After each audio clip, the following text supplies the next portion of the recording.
Welcome to the DoubleACS Daily News for December 1st, 2015.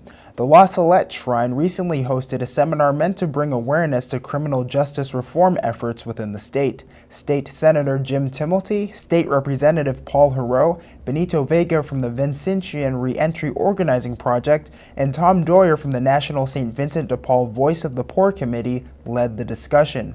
Mr. Vega spoke with us about the major topics of the presentation after the event.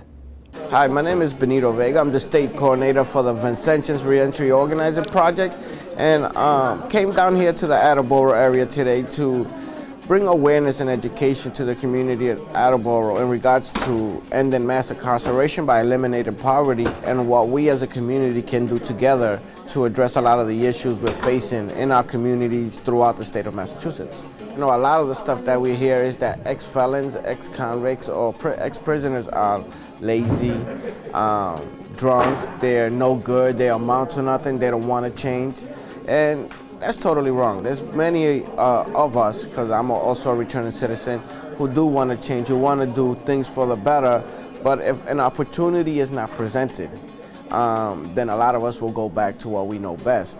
But it's just that one opportunity that is given, and we're willing to work the extra step because we know because of our criminal past and background, we have to take that extra step to where we're willing to do that because we don't want to go back to what we used to do or sit in a jail cell for that matter.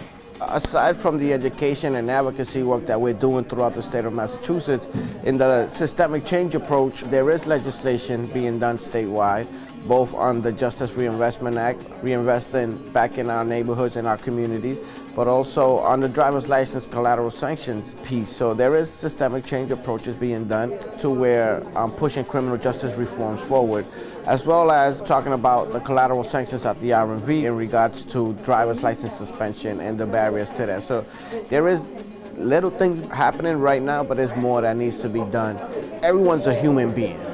Everyone here should be fairly treated and equally treated, because you never know who's going through this. You never know if it's your neighbor, if it's the person sitting next to you in work, your job, at your church, it doesn't matter where.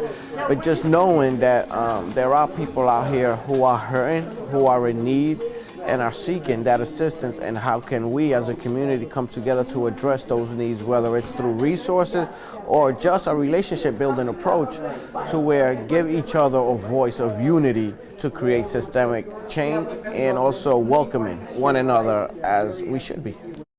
That's it for today's update. For DoubleACS News, I'm Austin Ricketts.